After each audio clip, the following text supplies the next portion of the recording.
बिस्मिल्लाहिर्रहमानिर्रहीम। Dear students, lecture number 4 chapter number 3 पे ही exercise 3.2 से पहले हम लोगों ने लास्ट लेक्चर में पढ़ा था, सीखा था फील्ड के बारे में।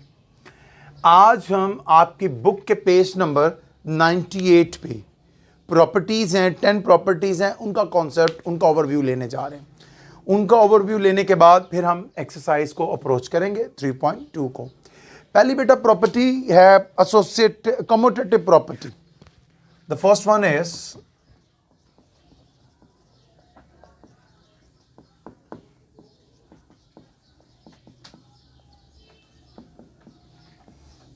कम्यूटेटिव प्रॉपर्टी में वो ये कहता है कि suppose you have two matrices A and B, then A plus B is equal to B plus A. मतलब कि आपने दो मैट्रिक्स थे ए और बी, आपने ए को पहले प्लेस किया, फिर एडिशन के बाद सेकंड मैट्रिक्स को प्लेस किया, आपने इन दोनों को ऐड किया, एक रिजल्ट अचीव हुआ आपके पास। वो वही रिजल्ट होगा जो बी को पहले रखने के बाद फिर ए को रखा, उन एलिमेंट्स को ऐड किया। यानी कि ए प्लस बी और B plus B position change करके मैट्रिसेस को अगर ऐड किया जाए तो रिजल्टेंट सेम रहता है, रिजल्टेंट वेरी नहीं करता। इसे हम लोग कहते हैं commutative property with respect to addition. Now the second is associative property with respect to additions. Associative property with respect to editions.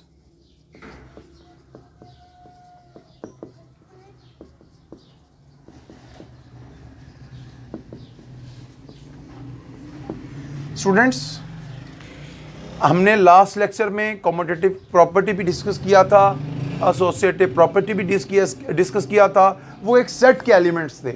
यहाँ पे भी कॉन्सेप्ट थीम वही है, लेकिन एलिमेंट्स के तौर पर क्या है? एलिमेंट्स के तौर पर हमारे पास मैट्रिसेस हैं।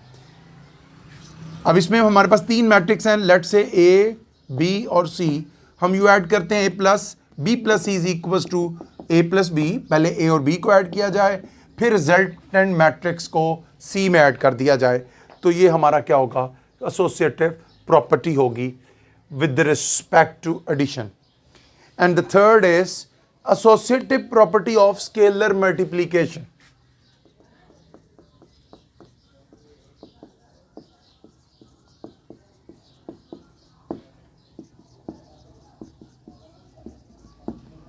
Associative property of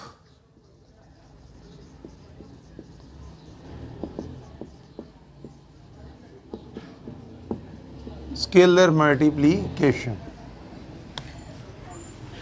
इसमें स्टूडेंट्स आप यूं करेंगे कि सपोज सी डी दो आपके पास स्केलर नंबर्स हैं, कोई नंबर्स हैं, but C and D both are non zero scalar numbers हैं। आप इन्हें मल्टीप्लाई करते हो किसी एक मैट्रिक्स ए के साथ। आपने क्या किया? पहले सी और डी को मल्टीप्लाई किया, जो रिजल्ट बना उसे मैट्रिक्स ए के तमाम एंट्रीज के साथ मल्टीप्लाई कर दिया। ये वही रिजल्ट बनेगा अगर हम पहले डी को ए मैट्रिक्स से मल्टीप्लाई करें। डी एक नंबर है, उसे ए मैट्रिक्स से मल्टीप्लाई करने का मतलब कि इस डी स्केलर नंबर को मैट्रिक्स ए में मौजूद तमाम एंट्रीज के साथ, तमाम एलिमेंट्स के साथ मल्टीप्लाई किया जाएगा। जो रिजल्ट आएगा उस फिर वो मैट्रिक्स एंड में उस मैट्रिक्स की एंट्रीज को सी से मल्टीप्लाई कर दिया जाए, और left hand side equal to अगर राइट हैंड साइड आ जाए तो हम कहते हैं associative property of scalar multiplication है ये। एंड द फोर्थ इज, ये मैं वही नाम लिख रहा हूं, तरतीब भी वही रख रहा हूं जो आपके page number 98 text book PTB syllabus Punjab text board में पेज नंबर 98। उसके बाद है जी additive identity, existence of additive identity.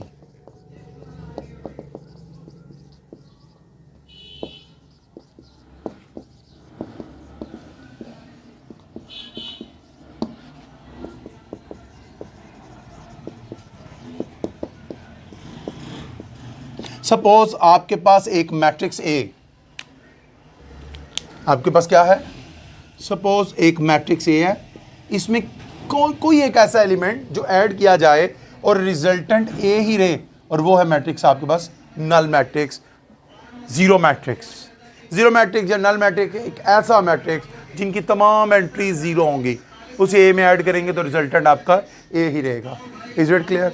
इसी तरह बेटा एग्जिस्टेंस ऑफ मल्टीप्लिकेटिव आइडेंटिटी, इसमें आप लोग कॉन्सेप्ट लेते हैं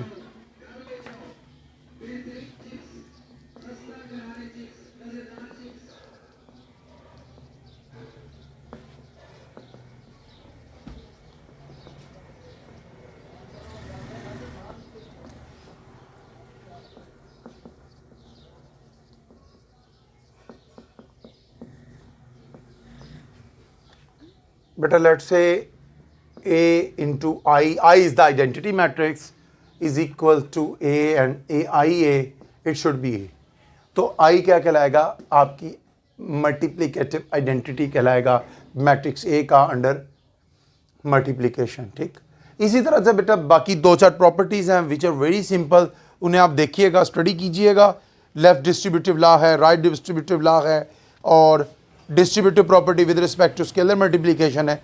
ये इजी है, आप देखिएगा, इन्हें कोई प्रॉब्लम हो तो क्लास में मेरे से पूछ लीजिएगा। अब हम बढ़ते हैं एक्सरसाइज 3.2 की जानिब। एक्सरसाइज 3.2 क्वेश्चन नंबर 2 को सबसे पहले हम लोग कर रहे हैं।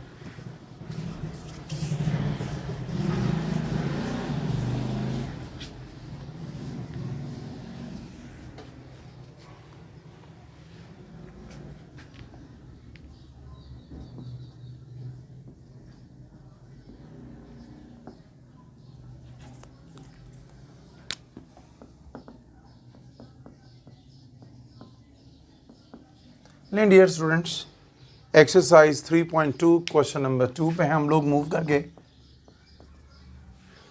स्टेटमेंट है बेटा, find the inverses of the following matrices, and the third part, मैं आपको थर्ड पार्ट करवा रहा हूं। मैट्रिक्स की एंट्रीज हैं 2 iota, iota, aorta and minus aorta. बेटा सबसे पहले इस मैट्रिक्स को एक नाम दे देते हैं। मैं सपोज कर लेता हूं कि ये मैट्रिक्स जो है वो उसका नाम है ए। याद रखें, हम मल्टीप्लिकेटिव इन्वर्स निकालेंगे जब भी आपको क्वेश्चन में या बुक या टेस्टों में जब कभी भी कहा जाए फाइंड द इन्वर्स ऑफ फ्लाम मैट्रिक्स, तो उसका एडिटिव इन्वर्स मतलब नहीं होगा। उसका मतलब कौन सा मैट्रिक्स होगा? उसका मतलब होगा मल्टीप्लिकेटिव इन्वर्स। याद रखिएगा, ये एक टर्म यूज की जाती है। जब कभी भी एडिटिव इनवर्स फाइंड करवाना होगा तो वो फिर अलहदा से बताया जाएगा, find the additive inverse of the following matrices of the given matrix. So इस वक्त स्टेटमेंट थी find the inverses of the following matrices, तो फौरन से हमारे माइंड में आ गया कौन सा इनवर्स है? Multiplicative inverse. और मल्टीप्लिकेटिव इनवर्स का फॉर्मूला एग्जिस्ट करता है हमारे पास। सपोज अगर ए मैट्रिक्स है तो इसका मल्टीप्लिकेटिव इनवर्स को यूं जाहिर करेंगे और इक्वल होगा 1/a determinant multiply with adjoint of A. So this is the formula that we are going to use right now. Dear students, it mean सबसे पहले हमें डिटर्मिनेंट फाइंड करना है, तो ए का डिटर्मिनेंट हम फाइंड करेंगे। बेटा डायगोनल एलिमेंट्स मल्टीप्लाई किए जाएंगे, 2 एओटा मल्टीप्लाई होगा माइनस एओटा से, माइनस का साइन आएगा, एओटा मल्टीप्लाई होगा एओटा से, plus minus minus 2 iota iota iota square, iota iota iota square. We know that iota square is equal to -1। बेटा matric में भी पढ़ा और चैप्टर नंबर 1 फर्स्ट ईयर में भी आपने पढ़ा। So A determinant iota square आ गया -1, तो ये बन गया minus minus plus, minus minus plus, तो 2 + 1 is equal to 3। So resultant A determinant will become 3। गौर से देखिएगा, ए डिटर्मिनेंट की वैल्यू आपके पास 3 जो कि नॉन जीरो है। If the determinant of the matrix is non-zero, other than 0, not equal to 0, so it means the given matrix is non-singular matrix.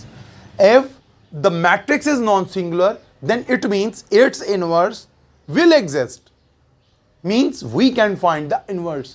On the other hand, if the determinant will be 0, then it means inverse of that particular matrix does not exist.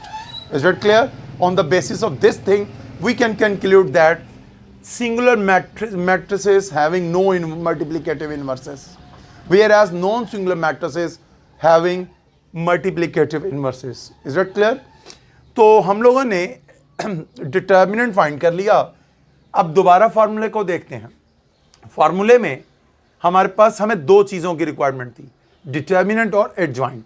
अब इस वक्त determinant मालूम कर बैठे हम लोग, हमारे पास adjoint नहीं है, तो हम इसका एडजॉइंट फाइंड करते हैं.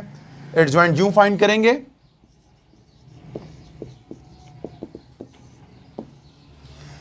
बेटा ये जो आपके डायगोनल एलिमेंट्स हैं इनकी पोजीशन चेंज कर दी जाएगी. Position change means minus aorta 2 aorta की जगह पे और 2 एयोटा माइनस एयोटा की जगह पे आ जाएगा. -2 एयोटा और ये 2 एयोटा. और नॉन डायगोनल मींस जो मेन डायगोनल के अलावा वाले, इन दोनों के साइन चेंज करेंगे. प्लस एयोटा था, पॉजिटिव एयोटा था, तो ये नेगेटिव, ये भी नेगेटिव एयोटा हो गया.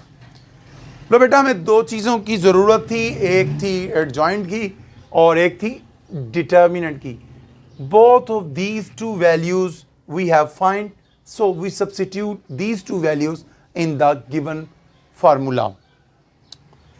आप यहां पे लिखेंगे as we know that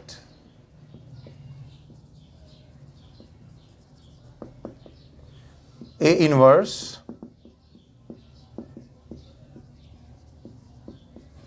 is equals to 1 over A determinant multiply with adjoint of A. Substituting the values, A determinant is 3. What is adjoint? Adjoint is minus iota, minus iota, minus iota and 2 iota. So A inverse will be, अब 1/3 हर element से अंदर multiply होगा. जब 1/3 बेटा minus iota से multiply होगा तो it will become minus iota by 3. 1/3 minus iota से माइनस एयोटा बाय 3, इससे माइनस एयोटा बाय 3 और 2 iota by 3. So dear students, this is the required result. This is the multiplicative inverse of A. This is question number 1. I hope, मैं उम्मीद करता हूं कि आपको ये समझ आया होगा. अब हम बढ़ते हैं क्वेश्चन नंबर 3 की जानिब.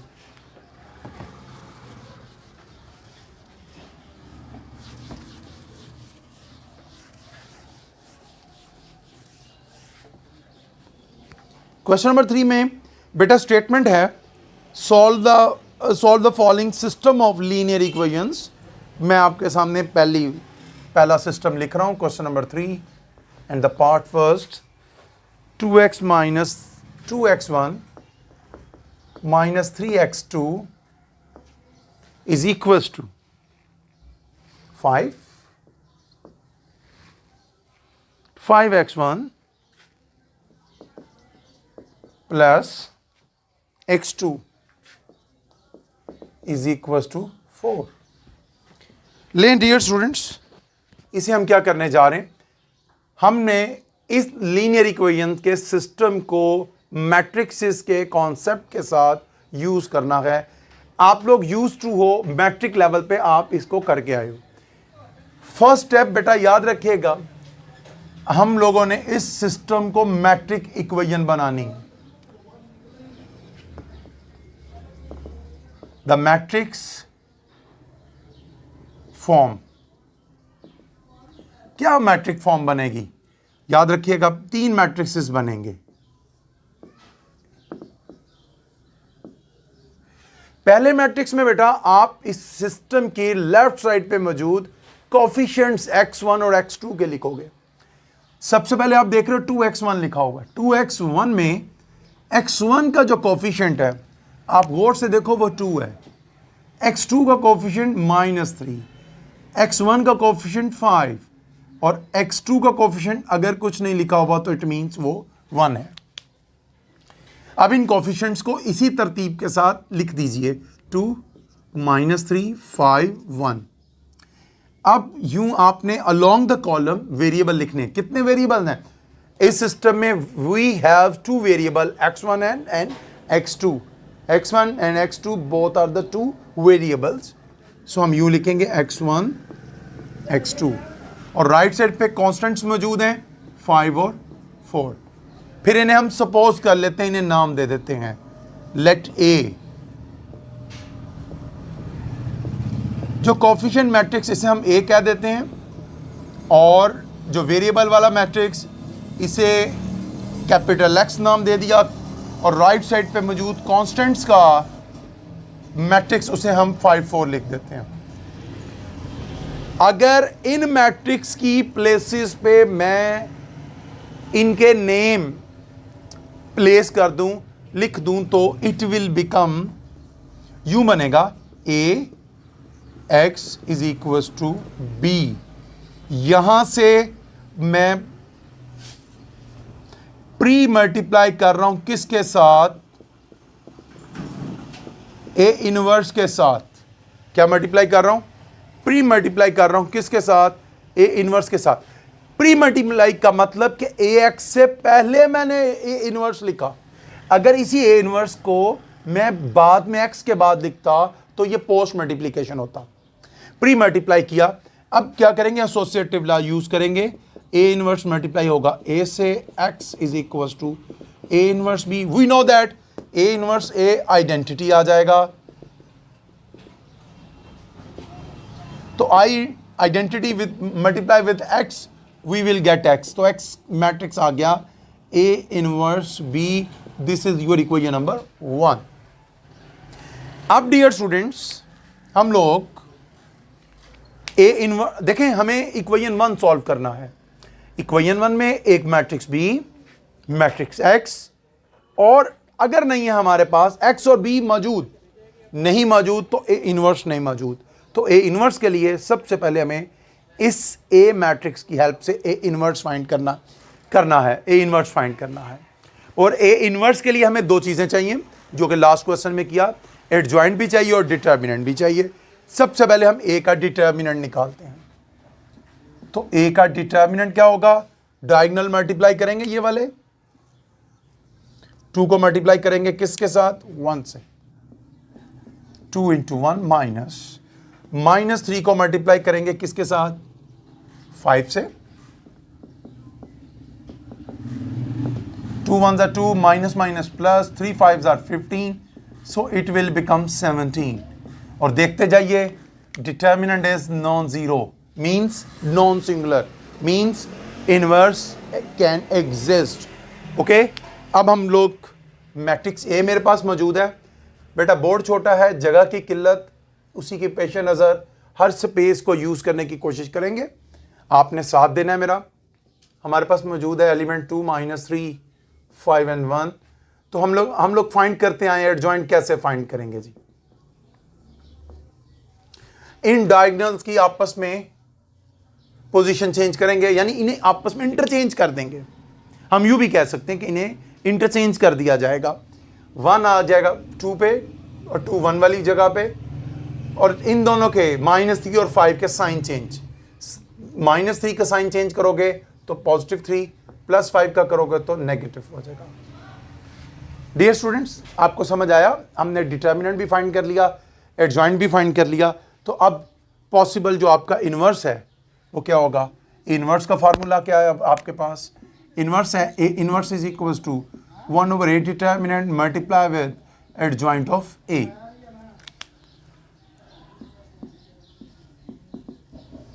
ये आ गया आपका 17, एडजॉइंट आपका आ गया 1 3 -5 and 2. अब हम करते हैं put the values of A inverse capital x and be in equation number 1. Equation 1 में पुट कर देते हैं हम लोग. 1 में पुट कर दीजिए. एक्स पे आ जाएगी इस एक्स की वैल्यू जो कि है x1 और x2. ए इनवर्स पे इसकी वैल्यू हमारे पास ए इनवर्स की हमारे पास मौजूद है. क्या है हमारे पास वैल्यू? 1/17, 1 3 -5 2 मैट्रिक्स बी हमारे पास बेटा क्या है? मैट्रिक्स बी हमारे पास ये देखिएगा, ये मौजूद है 5 4।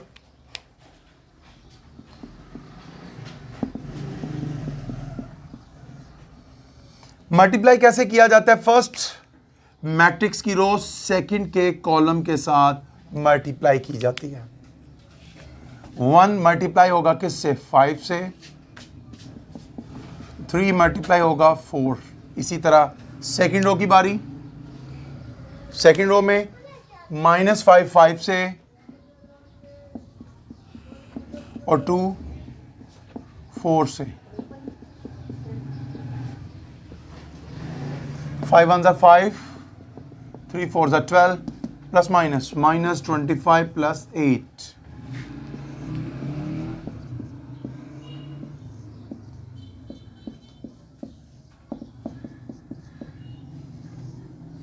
+5 17 और यह आ गया -17। अब यूं करेंगे, 17 को भी 1/17 से मल्टीप्लाई और -17 को भी आप 1/17 से मल्टीप्लाई, रिजल्टेंट विल बी 1 - 1। 17 से कैंसिल हो जाएगा। यहां पे आप लोग कॉन्सेप्ट यूज करेंगे इक्वल मैट्रिसेस का। इक्वल मैट्रिसेस में मैंने आपको वेरी फर्स्ट लेक्चर में कॉन्सेप्ट दिया, ये मैट्रिक्स इक्वल आ गया, इस मैट्रिक्स के मतलब कॉरस्पॉन्डिंग एलिमेंट्स इनके इक्वल है। कॉरस्पॉन्डिंग एलिमेंट्स का मतलब x1 first row first column में इस मैट्रिक्स के फर्स्ट रो फर्स्ट कॉलम वाले एलिमेंट के इक्वल आएगा, means x1 is equal to 1, implies x1 is equals to 1 and x2 is equals to -1। So solution set अगर आप लिखना चाहें,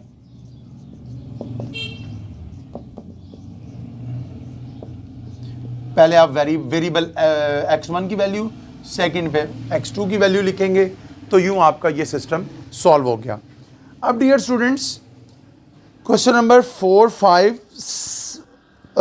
4 5 और क्वेश्चन नंबर 7, ये बेटा आपके मैट्रिक बेस्ड क्वेश्चन है, ये आप लोग खुद कीजिएगा।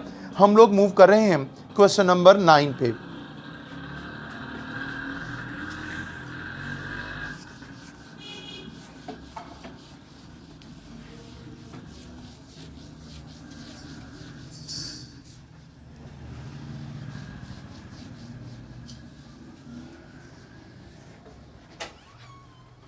क्वेश्चन नंबर 9 में हम लोग देखते हैं,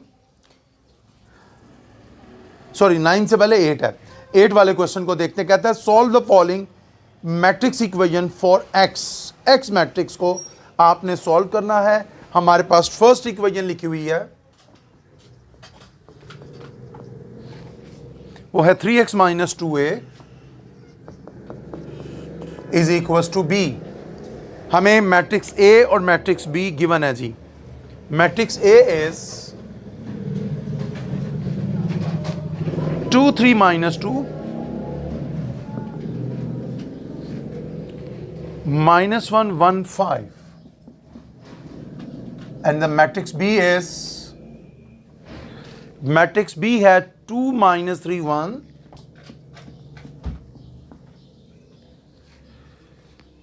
5 4 -1।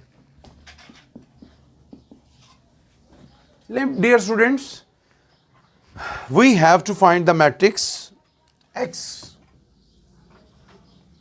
This is what we want to find, whereas we have given the two matrices A and B, that are A is this one and B is this one matrix. We substitute these two matrices in this matrix equation. Matrix equation last lecture में भी revise किया गया था, such an equation which involves matrices in it। एक ऐसी मसावात जो अपने अंदर कालबों को, मैट्रिसेस को रखती हो, ऐसी इक्वेशन को हम लोग क्या कहते हैं कि वो एक मैट्रिक्स इक्वेशन है। तो डियर स्टूडेंट्स, हम इनकी वैल्यू सब्स्टिट्यूट करते हैं। 3x - 2, ए मैट्रिक्स की value 2 3 - 2 -1 5, and the matrix B is 2 - 3 1 5 4 -1। बेटा ये 2 स्केलर मल्टीप्लिकेशन का कॉन्सेप्ट क्या करेगा, मैट्रिक्स के में मौजूद हर एलिमेंट से मल्टीप्लाई होगा। 2 2 से होगा 4, 2 3 से 6, 2 -2 से 4, 2 -1, 2 1s are 2, 2 5s are 10, -6, 2 1s are 2, 8 and -2. Left side पे मैट्रिक्स माइनस हो रहा है, राइट साइड पे शिफ्ट कर देंगे तो वो ऐड हो जाएगा। ऐड होगा तो आपके पास बन जाएगा, इक्वेशन बनेगी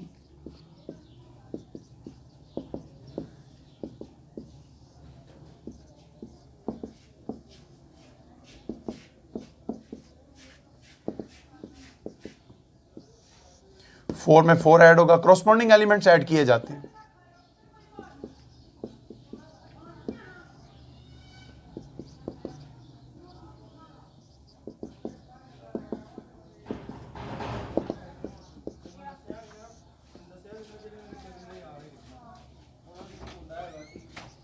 बेटा 4 + 4 8, 10 - 2 8, 6 - 6 0, 8 + 2 10, 2 - 4 -2, 10 - 2 8, 3 मल्टीप्लाई राइट साइड पे divide, so x will be 1/3, 8 0 -2, 8 10 8। अब 1/3 मैट्रिक्स में मौजूद हर एलिमेंट से मल्टीप्लाई होगा। 1/3 आपका मल्टीप्लाई हो जाएगा इस 8 से, इट विल बी 8/3। सेम 1/3 0 से multiply 0, 1/3 into -2 it will B -2/3, 1/3 into 8 8/3, 1/3 into 10 10/3। Same is the case with 8, we will get 8/3. So this is the required matrix X. तो आपने देखा हमने बड़ी खूबसूरती के साथ गिवन मैट्रिसेस को रिप्लेस करते हुए मैट्रिक्स एक्स फाइंड आउट कर लिया। तो बेटा ये था आपका क्वेश्चन नंबर 8। अब हम मूव करते हैं हमारा जो लास्ट क्वेश्चन है, क्वेश्चन नंबर 9 की जानिब।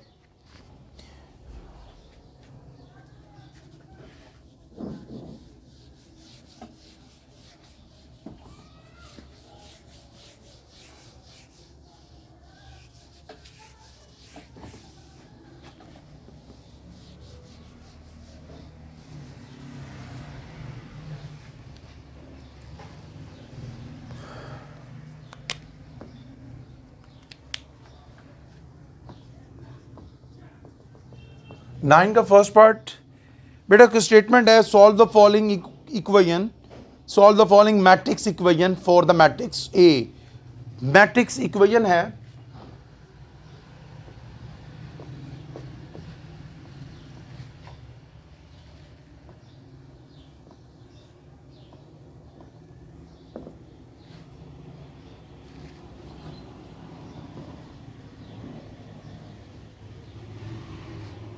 फर्स्ट एंट्रीज हैं 4 3 2 2 2 2 3 -1 and -2, राइट साइड है 1 -1 -4 3 and 6। बेटा उसी कॉन्सेप्ट को यूज करते हुए मैट्रिक्स इक्वेशन ये सॉल्व की जाएगी। इस मैट्रिक्स को राइट साइड पे शिफ्ट करते हैं हम लोग,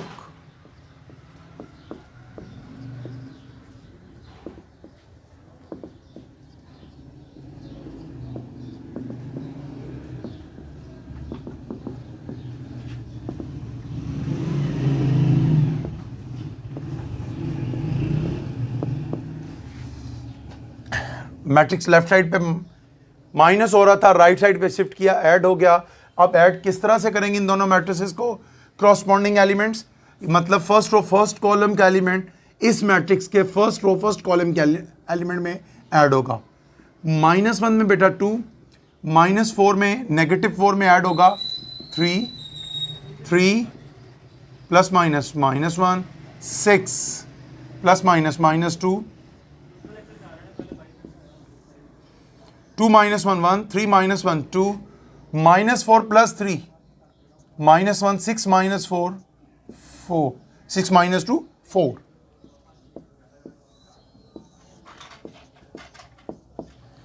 अब बेटा देखिएगा इस मैट्रिक्स ए को हम सपोज कर लेते हैं। अब क्वेश्चन यहां पे ये पैदा होता है ए कितने ऑर्डर का होगा। हमें ऑर्डर चेक करने के लिए वही ऑर्डर वाला कॉन्सेप्ट, मल्टीप्लिकेशन कब मुमकिन है, जब इनके ऑर्डर्स में एक खास रब्त पाया जाता है। इस मैट्रिक्स का अगर आप ऑर्डर देखें तो इट इज़ 2/2। फर्स्ट मैट्रिक्स का ऑर्डर देखें, ये भी 2/2। फर्स्ट पोजीशन पे जो मैट्रिक्स लिखा गया, इसमें नंबर ऑफ कॉलम्स की तादाद इस ए मैट्रिक्स की नंबर ऑफ रोज के इक्वल होनी चाहिए। मतलब कि एक में रोज 2 होंगी क्योंकि इस मैट्रिक्स के कॉलम 2 हैं। बाय ये जो लास्ट पे कॉलम्स की तादाद आ रही है वो इस मैट्रिक्स के कॉलम होंगे। अब आप देखें, हमें मालूम हुआ कि ए मैट्रिक्स 2/2 ऑर्डर का होगा, तो उसे हम सपोज कर लेते हैं A B small D, put कर देते हैं इसे और इस इक्वेशन को सॉल्व कर लेते हैं। यूं करेंगे जी, 4 3 2 2। मैट्रिक्स ए है हमारे पास, ए बी सी डी, 1 -1 2 4। बेटा इसे मल्टीप्लाई कर देंगे। जब मल्टीप्लाई करेंगे, once again you know that वही कॉन्सेप्ट, फर्स्ट मैट्रिक्स की रो सेलेक्ट की जाएंगी और सेकंड मैट्रिक्स के कॉलम सेलेक्ट किए जाएंगे और यूं मल्टीप्लाई किया जाएगा। फर्स्ट मैट्रिक्स की फर्स्ट रो को सिलेक्ट करेंगे, सिलेक्ट करने के बाद सेकंड पोजीशन पे जो मैट्रिक्स मौजूद है उसके हर कॉलम के साथ मल्टीप्लाई करेंगे। ये जो मैंने रोज बनाए, एरोस बनाए हैं, इन एरोस की टेल से, मतलब 4 मल्टीप्लाई ए से होगा तो it will be 4a plus 3 into C, head वाला हेड से 3c। इसी कॉन्सेप्ट पे फर्स्ट रो इस सेकंड कॉलम से आप मल्टीप्लाई होगी, so it will be 4b plus 3d। अब बारी है किसकी? सेकंड रो की। Second row multiply 2 into A, 2a plus 2c, 2b plus 2d। Dear students, multiply करने के बाद हमारे पास लेफ्ट साइड पे एक मैट्रिक्स और राइट साइड पे एक मैट्रिक्स, 2 मैट्रिक्स आ गए। अब यहां पे इक्वल मैट्रिसेस का कॉन्सेप्ट यूज करेंगे। हम लोग लिख सकते हैं बाय द डेफिनेशन ऑफ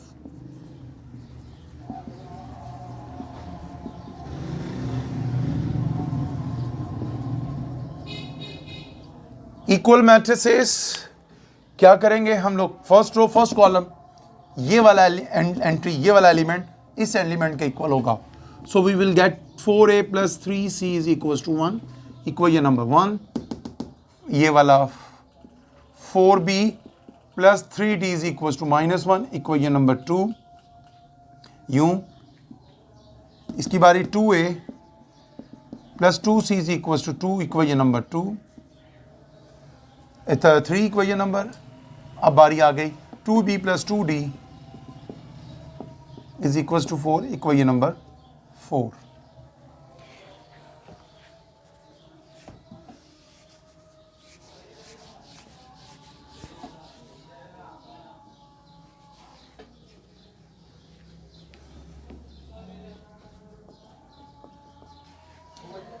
हम इक्वेशन 1 और 2 को साइमल्टेनियसली सॉल्व कर लेते हैं। मैं इक्वेशन 1 को इक्वेशन 1 में ऐड कर देता हूं, इक्वेशन 3 को 2 से मल्टीप्लाई करके, इक्वेशन 3 को 2 से मल्टीप्लाई करके सब्ट्रैक्ट कर देता हूं इसे इक्वेशन 1 से। Equation 1 -2 into equation 3, so it will B.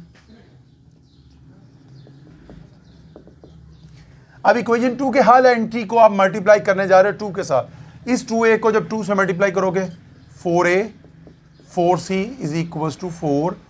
जब आपने माइनस करना है साइन चेंज करने के बाद plus 4a, positive 4a negative 4a के साथ, प्लस 4a माइनस 4a के साथ कैंसिल हो गया, तो 3c minus 4c it will B -4, -4 plus 1 -3। तो माइनस से मल्टीप्लाई करेंगे आप लोग तो c की वैल्यू आपके पास क्या आ गई? 3। इस वैल्यू को आप सब्स्टिट्यूट कर दो किसमें? इक्वेशन नंबर 3 में या 1 में। पुट इन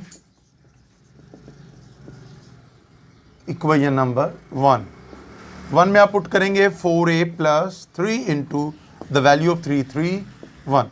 तो ये 4a plus 9 is equal to 1। यहाँ से 4a आ गया 1 माइनस 9, यह आ गया -8। तो यूं 4 डिवाइड करने के बाद you will get the value of a that will be -2। यहां तक आप लोगों ने सॉल्व किया तो आपके पास दो वेरिएबल आ गए, ए और C. Now we are going to find the value of B and D. We can find out the value of B and D by solving equation 2 and equation number 4। बिल्कुल same concept बन रहा है यहां पे भी। Equation 2 -2 equation 4, मतलब equation 2 में से इक्वेशन 4 को 2 से मल्टीप्लाई करके सब्ट्रैक्ट करने जा रहा हूं। इक्वेशन 2 लिखेंगे पहले, 4a 4b plus 3d is equal to -1। अब इक्वेशन 4 को 2 से मल्टीप्लाई कर दीजिए, इस 2b को 2 से मल्टीप्लाई करें, 4b प्लस 4d, इस 2 को मल्टीप्लाई करेंगे 2 से 4, इस 4 को 2 से मल्टीप्लाई करें राइट साइड को 8। साइन विल बी चेंज, +4 -4 से कैंसिल, 3 - 4d, ये आ गया -d, ये आ गया -8 -1 -9, माइनस से मल्टीप्लाई करेंगे तो it will be 9। You got the value of d। अब इस d को सब्स्टिट्यूट कर दो, put d is equal to 9 in equation number 4। So 2b plus 2 into d की वैल्यू 9 सब्स्टिट्यूट करें, यह आ गया 2b plus 18 is equal to 4, 2b is equal to 4 - 18। Right side पे शिफ्ट कर दिया, लेफ्ट साइड पे प्लस था, राइट साइड पे शिफ्ट किया, माइनस हो गया, 4 - 18 -14। अब b 2 पे डिवाइड कर दो तो b is equal to -7। You got the value of b। So implies the matrix a क्या बन गया आपके पास। हमें a मैट्रिक्स फाइंड करना था। a मैट्रिक्स में a की पोजीशन पे -2, b आपका क्या है -7, c आपका, c की वैल्यू आपकी 3 और d की वैल्यू आपकी 9। तो यूं ये आपका मैट्रिक्स इक्वेशन में से आपने मैट्रिक्स ए को फाइंड आउट कर लिया। तो बेटा ये था हमारा एक्सरसाइज 2 का सेशन जो कि हम लोगों ने कंप्लीट कर लिया।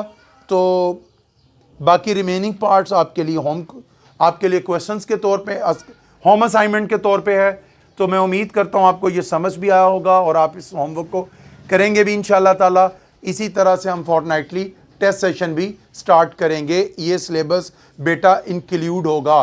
डियर स्टूडेंट्स, ये आपके सिलेबस का हिस्सा है। इन लेक्चर्स को बड़ी तवज्जो के साथ लीजिएगा।